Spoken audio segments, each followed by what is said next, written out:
tahun 1915, dunia diambang perubahan besar. Kota-kota Eropa dipenuhi hiruk-pikuk kehidupan modern. Namun di balik kemajuan itu, ada ketegangan yang tak terlihat, seolah-olah seluruh dunia sedang menunggu sesuatu yang tak terelakkan. Teknologi baru seperti telepon, mobil dan kapal uap memicu optimisme dan keyakinan akan kemajuan tanpa batas. Setiap penemuan baru membawa harapan, membuat orang percaya bahwa masa depan akan lebih cerah dan damai. Dunia tampak semakin kecil, terhubung oleh kabel, rel dan pelayaran yang belum pernah ada sebelumnya. Kekaisaran-kekaisaran besar di Eropa, Inggris, Jerman, Prancis, Austria-Hongaria, dan Ottoman, berdiri kokoh, memancarkan kekuatan dan kemegahan.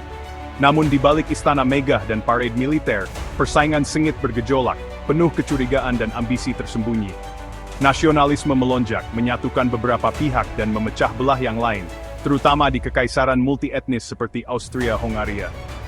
Di jalanan, suara rakyat semakin lantang, menuntut pengakuan dan kebebasan, sementara pemerintah berusaha menjaga persatuan yang rapuh.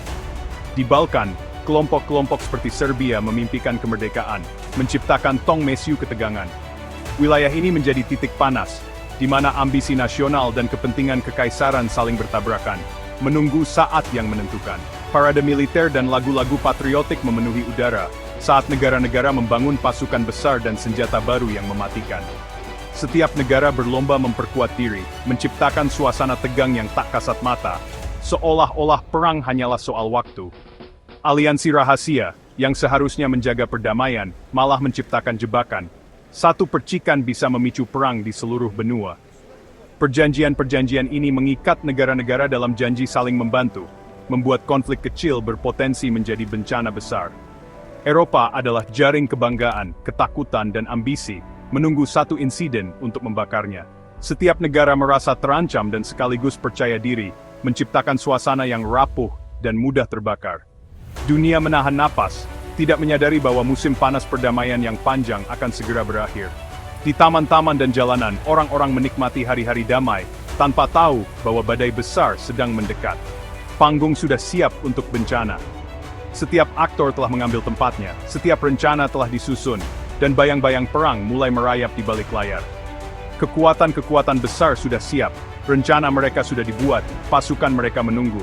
Ketegangan terasa di setiap markas militer, seolah-olah semua hanya menunggu aba-aba. Yang dibutuhkan hanyalah sebuah percikan. Satu keputusan, satu insiden kecil, bisa mengubah segalanya dalam sekejap. Dan percikan itu akan segera datang. Waktu terus berjalan, dan dunia menunggu dengan cemas, tanpa tahu bahwa sejarah akan berubah selamanya. Dunia tidak akan pernah sama lagi. Dalam hitungan hari, segalanya akan berubah. Dan generasi berikutnya akan hidup dalam bayang-bayang perang yang belum pernah terjadi sebelumnya. 28 Juni 1916, Adipati Franz Ferdinand mengunjungi Sarajevo. Bagi nasionalis Serbia, kehadirannya adalah provokasi. Sebuah kelompok bernama Tangan Hitam merencanakan pembunuhannya. Upaya pertama gagal, tapi takdir ikut campur. Salah blok membuat mobil Adipati berhadapan langsung dengan Gavrilo Princip. Princip menembakkan 2 peluru, membunuh Franz Ferdinand dan istrinya. Berita pembunuhan menyebar dengan cepat, mengejutkan Eropa. Di Wina, kemarahan bercampur dengan kesempatan. Austria-Hongaria melihat peluang untuk menghancurkan Serbia. Nasib dunia berubah dalam 10 menit kacau di jalan Sarajevo. Pembunuhan itu menjadi alasan untuk perang. Tong mesiu dinyalakan. Eropa akan meledak. Pembunuhan itu memicu krisis Juli, sebuah rangkaian peristiwa yang akan mengubah sejarah dunia selamanya.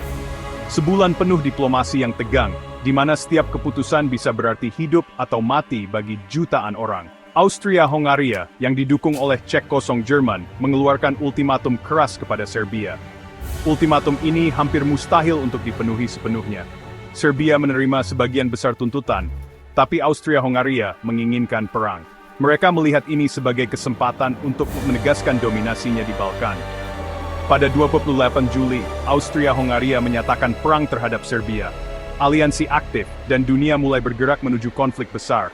Rusia memobilisasi untuk melindungi Serbia. Ini adalah langkah yang tidak bisa diabaikan oleh Jerman. Jerman menyatakan perang terhadap Rusia, lalu Prancis. Jerman menyerbu Belgia, sebuah langkah yang memicu reaksi keras dari Inggris. Mendorong Inggris untuk menyatakan perang. Dalam hitungan hari, seluruh Eropa terlibat dalam konflik. Dalam 1 minggu, kekuatan-kekuatan besar Eropa berperang. Tidak ada jalan kembali. Sistem aliansi, yang seharusnya mencegah konflik, malah melepaskannya. Aliansi ini menjadi jebakan yang mematikan. Jadwal mobilisasi dan rencana militer kini menggerakkan peristiwa. Domino-domino berjatuhan. Satu persatu, setiap langkah membawa dunia lebih dekat ke jurang kehancuran. Apa yang dimulai sebagai krisis lokal menjadi perang dunia. Mesin penghancur sedang bergerak, tidak ada jalan kembali. Dunia telah berubah selamanya. Dunia jatuh ke dalam kekacauan. Kehancuran dan penderitaan menjadi pemandangan sehari-hari. Ini adalah awal dari era baru yang penuh dengan ketidakpastian dan ketakutan. Perang meletus dengan semangat patriotik. Kerumunan bersorak, pemuda bergegas mendaftar. Rencana Schlieffen-Jerman bertujuan untuk kemenangan cepat di Prancis, tapi serangan itu terhenti di Marne. Mimpi perang singkat hancur. Kedua belah pihak menggali parit dari Swiss hingga Laut Utara. Front Barat menjadi labirin yang statis dan mematikan. Perang parit menggantikan gerakan dengan lumpur, darah, dan kawat berduri. Perang menjadi kebuntuan brutal. Tentara menahan penembakan tanpa henti, tembakan senapan mesin, dan serangan tanpa harapan. Senapan Agustus menyerah pada tahun-tahun perang gesekan. Dunia menyaksikan pembantaian industrial dalam skala yang tak terbayangkan. Dunia lama sudah tiada, era baru yang lebih gelap telah dimulai. Perang tidak akan segera berakhir. Kehidupan di parit adalah penderitaan, lumpur, tikus, kutu, dan bahaya konstan. Tentara menahan musim dingin yang membeku, musim panas yang terik, dan ancaman kematian yang selalu ada. Tidur jarang, makanan monoton, penyakit merajalela, bau busuk dan gas beracun menggantung di udara. Kehidupan sehari-hari adalah siklus ketakutan, kebosanan, dan kerja keras. Malam membawa patroli berbahaya ke tanah tak bertuan. Pergi ke atas, berarti menyerbu ke tembakan senapan mesin dan kematian yang hampir pasti. Pertempuran seperti Somme dan Verdun menewaskan ratusan ribu orang hanya untuk beberapa meter tanah. Perang parit menghabiskan 1 generasi. Biayanya sangat besar. Perang terus berlanjut. Perang Dunia adalah perang industri sejati yang pertama. Senapan mesin, artileri, dan gas beracun mengubah medan perang menjadi rumah jagal. Rentetan artileri menghancurkan parit dan menghancurkan saraf. Senjata kimia seperti klorin dan gas mustard membawa kengerian baru. Masker gas tidak banyak membantu melawan kematian yang tak terlihat. Tank muncul pada tahun 1915, lambat dan tidak dapat diandalkan tetapi mengisyaratkan peperangan di masa depan. Langit menjadi medan perang, pesawat berevolusi dari pengintai menjadi pesawat tempur dan pembom. Teknologi melampaui taktik, melipat gandakan pembantaian. Perang diperjuangkan oleh mesin sama banyaknya dengan manusia. Era pembunuhan industrial telah tiba. Perang menyebar jauh melampaui Eropa. Kekaisaran kolonial menarik jutaan orang dari India, Afrika, Kanada, dan Australia ke dalam pertempuran. Pertempuran berkecamuk di front timur, di Balkan, Italia, dan Timur Tengah. Kekaisaran Ottoman menghadapi pasukan Inggris dan Arab. Di laut, kapal selam Jerman mengancam pelayaran sekutu. Jepang bergabung dengan sekutu, merebut koloni Jerman di Asia dan Pasifik. Tentara kolonial kembali ke rumah dengan kesadaran politik baru, menabur benih kemerdekaan.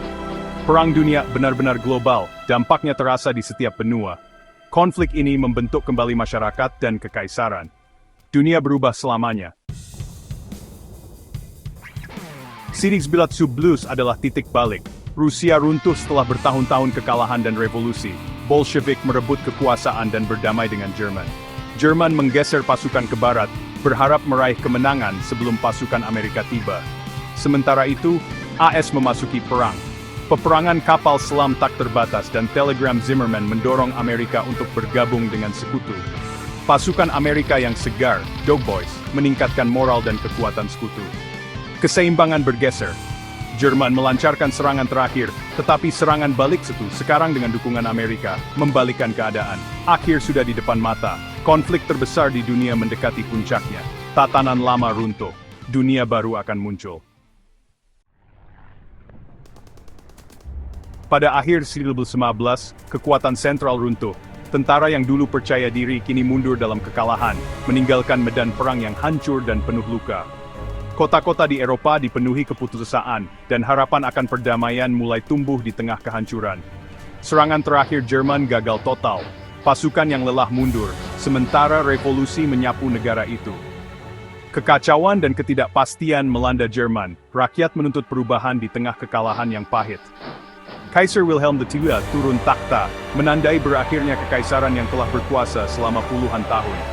Sebuah republik baru lahir dari puing-puing, dan pada 11 November, mereka menandatangani gencatan senjata yang keras, mengakhiri pertempuran yang telah melanda dunia selama 4 tahun.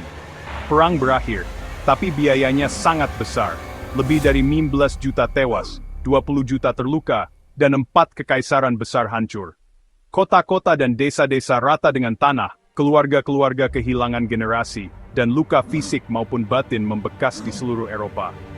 Di Versailles, para pemenang memberlakukan persyaratan berat pada Jerman, kehilangan wilayah, pembatasan militer dan reparasi besar-besaran. Delegasi Jerman dipaksa menerima syarat-syarat yang terasa menghina dan memberatkan. Visi Presiden Wilson tentang perdamaian yang adil dibayangi oleh tuntutan hukuman dari negara-negara pemenang lain. Harapan akan rekonsiliasi berubah menjadi kekecewaan, karena kompromi sulit tercapai di meja perundingan. Banyak orang Jerman melihat perjanjian itu sebagai diktat yang memalukan, menanamkan rasa sakit hati dan kemarahan yang mendalam. Protes dan ketidakpuasan merebak di seluruh negeri, menandai awal ketidakstabilan baru. Perdamaian yang tercipta justru menabur benih kebencian dan konflik di masa depan. Ketegangan antar negara tetap tinggi, dan banyak yang merasa masa depan Eropa masih penuh ancaman.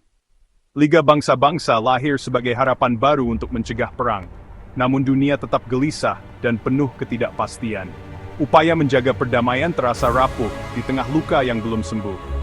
Perang yang dimaksudkan untuk mengakhiri semua perang gagal melakukannya.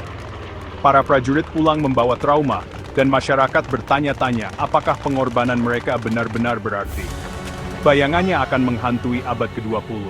Dunia berubah selamanya, dan perdamaian yang rapuh itu menjadi awal dari babak baru dalam sejarah manusia.